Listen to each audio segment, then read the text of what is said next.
படிக்கிறதுல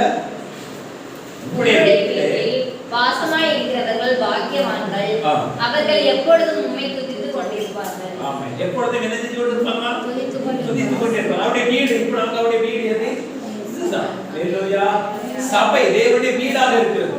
அவருடைய வீட்டுக்குள்ளே வருகிறவர்கள் என்ன செய்வாங்கன்னா எப்பொழுதும் அவரை துதித்துக் கொண்டே இருப்பார்களாம்.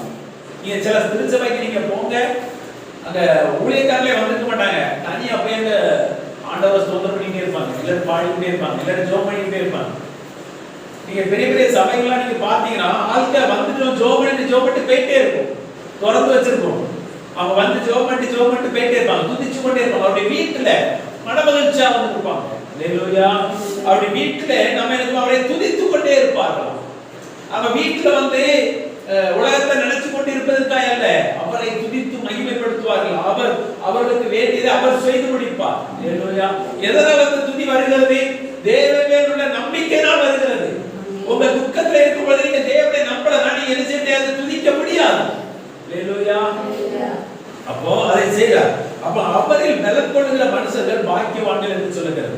அவரிலே நீங்கள் பலன் கொள்ள வேண்டும் என்றால் நீங்கள் தேவனுடைய வார்த்தையை அதிகமா எவ்வளவாய் நீங்கள் தியானிக்க முடியுமோ, படிக்க முடியுமோ, கேட்க முடியுமோ, எவ்வளவாய் நீங்கள் கேட்பீர்களோ அவ்வளவாய் நீங்கள் பலன் அடைவீர்கள். உங்களுக்கே தெரியும். அதனால அந்த வசனத்துக்கு நீங்க எவ்வளவாய் முக்கியத்துவம் கொடுக்கப்படுது. சீசன்ல பார்த்து இயேசு சொல்றாரு, இயேசு வந்து ரத்த சிந்தருக்கு முன்பாக இந்த பூமியில இருக்கும் பொழுதே சீசன்ல பார்த்து இப்பொழுது நீங்க பரிசுத்தமா இருக்கிறீர்கள். ஏன்னா அந்த வார்த்தையை பிரசங்கித்துக் கொண்டிருக்கும் பொழுது இந்த சத்தியத்தை கேட்கிற இப்பொழுது நீங்கள் பரிசுத்தவான்களா இருக்கிறீர்கள். ஹalleluya. அப்ப அதை கேட்கும் பொழுதே அவங்க எவ்வளவு மாற்றத்தை கொண்டு வருது பாருங்க. இயேசு அவங்களை சந்தோஷப்படுத்த சொன்னாரா? பொய் சொன்னாரா? இல்ல. ஹalleluya.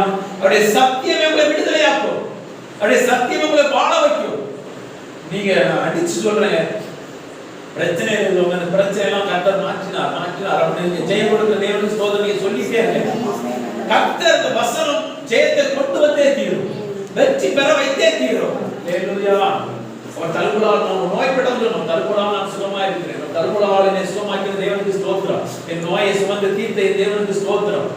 கடன்காரங்க சொல்லுங்க, அநேகர் கடன் கொடுக்கும்படி என்னை வைத்திருக்கிற தேவனுக்கு ஸ்தோத்திரம், என் கடனை மன்னித்து அநேகர் கொடுக்கும்படி செய்தாரே என் தேவன் அதற்காக ஸ்தோத்திரம். இப்படியே சொல்லிக் கொண்டிருக்க. அடுத்தவங்களுக்கு பைத்தியமாய் தோணும். அவங்க உங்களிடத்துல மறுபடி உங்களை கனப்படுத்துவார்.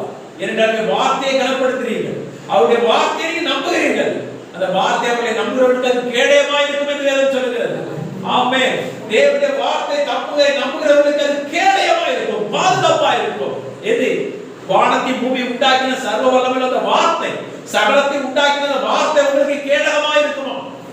உலகத்தையே தாங்கி நடத்தி கொண்டிருக்கிற வார்த்தை உங்களுக்கு கேடகமாய் இருந்தா உங்க பக்கத்துல வருகிறவர் யார்? உங்களை ஜெயிக்கிறவர் யார்? ஹalleluya. இன்றைக்கு இந்த வானம் அஸ்திவாரம் இல்லாம இன்றைக்கு இருக்கிறதுக்கு காரணம் என்ன? தேவனுடைய வார்த்தை தான் சொல்லப்பட்டபடிதான். தேவனுடைய வார்த்தை சொல்லப்பட்டிருக்கிறது, அந்த வார்த்தைக்கு அது அடங்கி இருக்கிறது. ஹalleluya. சூரியனுடைய வார்த்தை அடங்கி இருக்கிறது, சமுத்திரனுடைய வார்த்தை அடங்கி இருக்கிறது. விஞ்ஞானிகள் சொல்றாங்க, எவரெஸ்ட் சிகரம், உலகத்தை எவரெஸ்ட் சிகரம், அந்த சிகரமும் கடலும் ஒரே மட்டமா இருக்கலாம். அப்ப நம்ம எவ்வளவு பள்ளத்துக்குள்ள இருக்கிறோம் பாருங்க. எதனால அது இன்னும் வர முடியாம நடக்குது? தேவனுடைய வார்த்தை அடங்காதே, பெருமை அடங்க கடவுள் என்று சொல்லி இருக்கிறபடினால் அப்படியே நிற்கிறது. ஹalleluya. அப்படிப்பட்ட ஜீவ வார்த்தையை நீங்கள் குடித்துக் கொள்ளுங்க, அந்த வார்த்தையை தரித்துக் கொள்ளுங்க, அந்த வார்த்தையை நீங்கள் பேசுங்க, அந்த வார்த்தையை நீங்கள் தியானிங்க, அந்த வார்த்தையை சிந்திங்க, நீங்க பலத்தின் மேல் பலன் அடைவீர்கள். ஆமென். அப்ப சொல்றாரு, நீங்க செம்மையான இருதயம் உள்ளவர்களும் உண்மையில் பலன் கொடுக்கிறவர்களும் பாக்கியவான்கள் அப்படின்னு சொல்றாரு. இதே 18ஆம் சங்கீதத்துல